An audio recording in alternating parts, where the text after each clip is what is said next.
ஆதா நியூஸ் நேயர்களுக்கு வணக்கம். நான் கவிபாரதி. தலைப்புச் செய்திகளை காணலாம். முதலமைச்சர் ஸ்டாலின் தலைமையில் நடைபெற்ற அமைச்சரவை கூட்டம். தமிழக பட்ஜெட்டில் இடம்பெற வேண்டிய முக்கிய அம்சங்கள் குறித்து தீவிர பரிசீலனை. பிரான்ஸ், அமெரிக்க நாடுகளுக்கு பயணமாகிறார் பிரதமர் மோடி. இன்று இரவு பிரான்ஸ் தலைநகர் பாரிஸில் அதிபர் மேக்ரான் அளிக்கும் விருந்தில் பங்கேற்பு. வேங்கை வயல் சம்பவத்தில் ஓய்வு பெற்ற நீதியரசர் தலைமையில் விசாரணை ஆணையம் அமைக்க வேண்டும். முதலமைச்சரை நேரில் சந்தித்து விடுதலை சிறுத்தைகள் கட்சி தலைவர் தொல் திருமாவளவன் வலியுறுத்தல். திருப்பரங்குன்றம் விவகாரத்தில் பாஜகவும் RSSம் எதிர்பார்ப்பது நடக்காது. இந்துக்களும் இஸ்லாமியர்களும் ஒற்றுமையோடு இருப்பதாக மனிதநேய ஜனநாயக கட்சியின் தமின்முன் அம்சாரி பேட்டி. ஜாதிவாரி மக்கள் தொகை கணக்கெடுப்பை உடனடியாக நடத்த வேண்டும். கோரிக்கையை முன்வைத்து சென்னையில் போராட்டம் நடத்தப்படும் என பாமக தலைவர் அன்புமணி ராமதாஸ் அறிவிப்பு. கோடியக்கரை வன உயிரின சரணாலயத்தில் மாணவர்கள் பங்கேற்ற பட்டறிவு சுற்றுப்பயணம். கடற்கரை பகுதிகளில் குப்பைகளை சேகரித்து விழிப்புணர்வு நடவடிக்கை. இனி தொடர்வது விரிவான செய்திகள். வேங்கை வயல் விவகாரத்தில் ஓய்வு பெற்ற நீதியரசர் தலைமையில் நீதி விசாரணை ஆணையம் அமைக்க வேண்டும் என விடுதலை சிறுத்தைகள் கட்சி தலைவர் தொல் திருமாவளவன் தமிழக முதலமைச்சரை நேரில் சந்தித்து வலியுறுத்தியுள்ளார். சென்னை தலைமை செயலகத்தில் முதலமைச்சர் ஸ்டாலினை சந்தித்த அவர், வேங்கை வயல் விவகாரத்தில் நீதியை நிலைநாட்ட ஓய்வு பெற்ற நீதி அரசர் தலைமையில் நீதி விசாரணை ஆணையம் அமைக்க வேண்டும். SC/ST பிரிவினருக்கு பதவி உயர்வில் இடஒதுக்கீட்டை நடைமுறைப்படுத்தும் வகையில் தனி சட்டம் இயற்ற நடவடிக்கை எடுக்க வேண்டும் என்பன உள்ளிட்ட கோரிக்கைகள் அடங்கிய மனுவை வழங்கினார். பின்னர் செய்தியாளர்களிடம் பேசிய திருமாவளவன், வேங்கை வயல் விவகாரத்தில் பாதிக்கப்பட்ட மக்களையே குற்றவாளிகளாக CBCID அறிக்கை தாக்கல் செய்யப்பட்டிருப்பது அப்பகுதி மக்கள் மட்டுமல்லாமல் அனைத்து பட்டியலின மக்களுக்கும் அதிர்ச்சியை ஏற்படுத்தி உள்ளது என கூறினார். ஈரோடு கிழக்கு இடைத்தேர்தலில் அதிமுகவுக்கும் பாஜகவுக்கும் மக்கள் பாடம் புகட்டி உள்ளனர் என்றும், பெரியார் அரசியலை இந்த மண்ணில் எவராலும் அசைத்து பார்க்க முடியாது என்றும் திருமாவளவன் தெரிவித்தார். முதலமைச்சர் ஸ்டாலின் தலைமையில் நடைபெற்ற அமைச்சரவை கூட்டத்தில் தமிழக பட்ஜெட்டில் இடம்பெற வேண்டிய முக்கிய அம்சங்கள் குறித்து விவாதிக்கப்பட்டதாக தகவல்கள் தெரிவிக்கின்றன. அடுத்த ஆண்டு சட்டப்பேரவை தேர்தல் நடைபெற உள்ள நிலையில் இந்த ஆட்சியின் முழுமையான கடைசி பட்ஜெட்டை திமுக அரசு தாக்கல் செய்ய இருக்கிறது. இந்த பட்ஜெட்டில் வாக்காளர்களை கவரும் வகையில் புதிய திட்டங்கள், புதிய சலுகைகள் தொடர்பான அறிவிப்புகள் இடம்பெறும் என எதிர்பார்ப்பு இருந்து வருகிறது. இந்த நிலையில் முதலமைச்சர் ஸ்டாலின் தலைமையில் சென்னை தலைமை செயலகத்தில் தமிழக அமைச்சரவை கூட்டம் நடைபெற்றது. இந்த கூட்டத்தில் அரசு தாக்கல் செய்ய இருக்கும் வரும் நிதியாண்டுக்கான பட்ஜெட்டில் இடம்பெற வேண்டிய அறிவிப்புகள், புதிய திட்டங்கள் குறித்து விவாதிக்கப்பட்டு இருக்கிறது. மேலும் பட்ஜெட்டில் இடம்பெற வேண்டிய முக்கிய அம்சங்கள் குறித்தும் அறிவிக்கப்பட உள்ள புதிய திட்டங்கள் குறித்தும் அமைச்சரவை கூட்டத்தில் முக்கிய முடிவு எடுக்கப்பட்டதாக கூறப்படுகிறது. சாதிவாரி மக்கள் தொகை கணக்கெடுப்பு நடத்த வலியுறுத்தி சென்னையில் மாபெரும் போராட்டம் நடைபெறும் என பாமக தலைவர் அன்புமணி ராமதாஸ் தெரிவித்துள்ளார். இது குறித்து அவர் வெளியிட்டுள்ள அறிக்கையில், தமிழகத்தில் 69% இடஒதுக்கீட்டுக்கு எதிராக சிலர் தொடர்ந்துள்ள வழக்குகள் உச்சநீதிமன்றத்தில் எந்த நேரமும் விசாரணைக்கு வரக்கூடும் என குறிப்பிட்டுள்ளார். அப்பொழுது தமிழகத்தில் எதன் அடிப்படையில் 69% இடஒதுக்கீடு பின்பற்றப்படுகிறது என்பதை நிரூபிப்பதற்காக சாதிவாரி மக்கள் தொகை கணக்கெடுப்பு விவரங்களை தமிழக அரசு தாக்கல் செய்யவிட்டால் கடந்த பல ஆண்டுகளாக செயல்படுத்தப்பட்டு வரும் இடஒதுக்கீடு ரத்து செய்யப்படும் ஆபத்து உள்ளதாக அவர் சுட்டிக்காட்டியுள்ளார். எனவே தமிழகத்தில் சாதிவாரி மக்கள் தொகை கணக்கெடுப்பை விரைந்து நடத்த வேண்டும் என்று தமிழக அரசை வலியுறுத்தி சமூக நீதியில் அக்கறை கொண்ட அரசியல் கட்சிகள் மற்றும் சமூக அமைப்புகளை ஒரு குடையின் கீழ் கொண்டு வந்து அவற்றின் சார்பில் சென்னை மாநகரில் மாபெரும் போராட்டம் நடத்தப்படும் என்றும் அன்புமணி தெரிவித்துள்ளார். போராட்டத்தை எப்பொழுது நடத்துவது என்பது குறித்து பிற அமைப்புகளுடன் கலந்து பேசி முடிவெடுக்கப்படும் என்றும் அன்புமணி அந்த அறிக்கையில் குறிப்பிட்டுள்ளார்.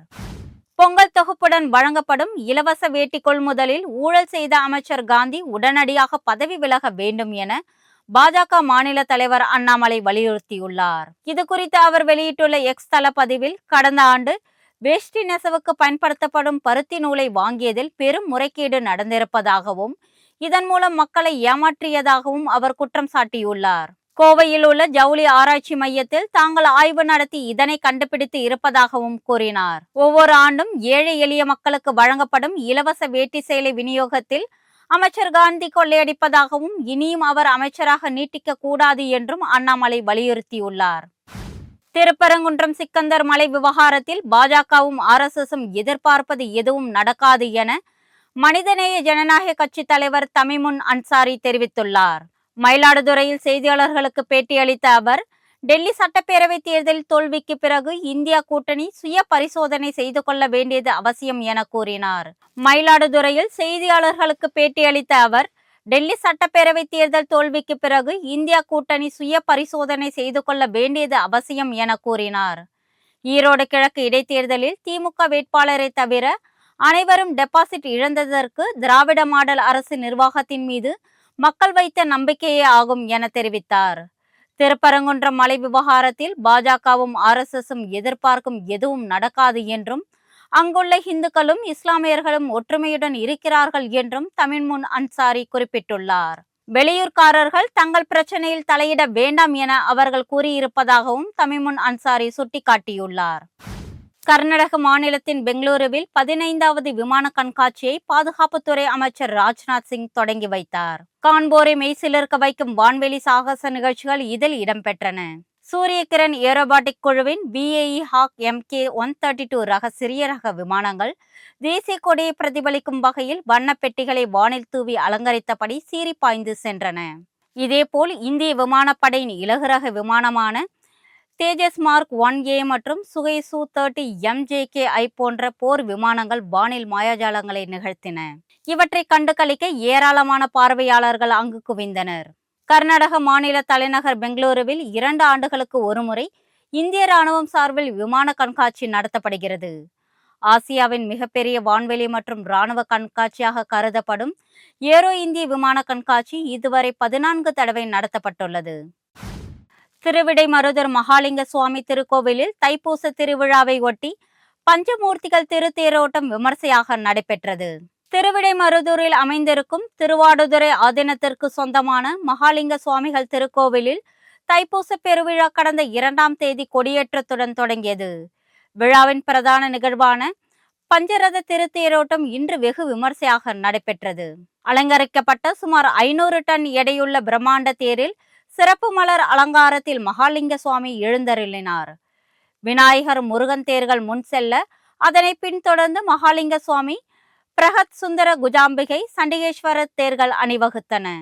திருவாடுதுறை ஆதீனம் கட்டளை திருச்சிற்றம்பலம் தம்பிரான் சுவாமிகளின் முன்னிலையில் நடைபெற்ற தேரோட்டத்தில் ஆயிரக்கணக்கான பக்தர்கள் கலந்து கொண்டு பக்தி கோஷத்துடன் வடம் பிடித்து தேர் இழுத்தனர். நாகை மாவட்டத்தில் அமைந்திருக்கும் கோடியக்கரை வன உயிரின சரணாலயத்தில் கல்லூரி மாணவர் அமைப்பினர் கல்வி பட்டறிவு சுற்றுப்பயணம் மேற்கொண்டனர். தஞ்சை பெரியார் மணியம்மை அறிவியல் மற்றும் தொழில்நுட்ப நிறுவனத்துடன் நீடாமங்கலம் நீலன் பள்ளி இணைந்து வேவ்ஸ் அண்ட் வெட்ஸ்லேண்ட் எனும் இந்த கல்வி பயணத்தை தொடங்கின. தேசிய மாணவர் படை மாணவர்களும் நீலன் பள்ளியில் இயற்கை சங்க மாணவர்களும் இதில் பங்கேற்றனர். கோடியக்கரை வனவிலங்கு சரணாலயத்தை சுற்றியுள்ள சதுப்பு நில பகுதிகளில் பார்வையிட்ட மாணவர்கள் கோடியக்கரை கடற்கரை பகுதிகளில் குப்பைகளை சேகரித்து மாசுபடுதலுக்கு எதிரான விழிப்புணர்வை ஏற்படுத்தினர். தமிழ்நாடு அரசு ஊழியர் சங்கத்தின் நியமன 10 அம்ச கோரிக்கைகளை நிறைவேற்றாவிடில் 2026 சட்டப்பேரவை தேர்தலில் அரசுக்கு தகுந்த பாடம் புகட்டுவோம் என அச்சங்கத்தினர் எச்சரித்துள்ளனர். புதிய ஓய்வூதிய திட்டத்தை ரத்து செய்துவிட்டு பழைய ஓய்வூதிய திட்டத்தை நடைமுறைப்படுத்த வேண்டும் என்பது உள்ளிட்ட கோரிக்கைகளை வலியுறுத்தி தூத்துக்குடி மாவட்ட ஆட்சியர் அலுவலகத்தில் தமிழ்நாடு அரசு ஊழியர் சங்கத்தினர் போராட்டத்தில் ஈடுபட்டனர். 21 மாத நிலுவைத் தொகை, முடக்கப்பட்ட அகவிலைப்படி ஆகியவற்றை உடனடியாக வழங்க வேண்டும். சத்துணவு ஊழியர் மற்றும் அங்கன்வாடி ஊழியர்களுக்கு சட்டப்பூர்வ ஓய்வூதிய திட்டம் வழங்க வேண்டும் என்பன உள்ளிட்ட கோரிக்கைகளை வலியுறுத்தி கோஷங்களை எழுப்பி போராட்டத்தில் ஈடுபட்டனர். பிரதமர் நரேந்திர மோடி அரசுமுறை பயணமாக பிரான்ஸ் நாட்டுக்கு பயணம் மேற்கொண்டுள்ளார். இன்று முதல் வரும் 14ஆம் தேதி வரை அவர் பிரான்ஸ் மற்றும் அமெரிக்காவில் அரசுமுறை சுற்றுப்பயணம் மேற்கொள்கிறார். முதல் கட்டமாக பிரான்ஸ் தலைநகர் பாரிஸில் நடைபெறும் செயற்கை நுண்ணறிவு மாநாட்டில் பங்கேற்கும் அவர் இன்று இரவு பிரான்ஸ் அதிபர் இமானுவேல் மேக்ரான் அளிக்கும் விருந்தில் கலந்து கொள்கிறார். நாளை செயற்கை நுண்ணறிவு தொழில்நுட்பம் குறித்து உச்சி மாநாட்டிற்கு அதிபர் மேக்ரானுடன் இணைந்து தலைமை தாங்குகிறார். நாளை பிற்பகலில் பிரதமர் மோடி பிரான்ஸ் அதிபர் மேக்ரான் தலைமையில் பல்வேறு நிறுவனங்களின் தலைமை நிர்வாக அதிகாரிகளுடனான வட்டமேசை கூட்டம் நடைபெறுகிறது. அதில் நிறுவன அதிகாரிகளுடன் பிரதமர் மோடி, பிரான்ஸ் அதிபர் மேக்ரான் இருவரும் ஆலோசனை நடத்துகிறார்கள். பல்வேறு நிகழ்ச்சிகளில் பங்கேற்கும் பிரதமர் மோடி வரும் 12ஆம் தேதி அங்கிருந்து அமெரிக்காவிற்கு பயணம் மேற்கொள்கிறார். இத்துடன் ஆதன் செய்திகள் நிறைவடைகின்றன. வணக்கம்.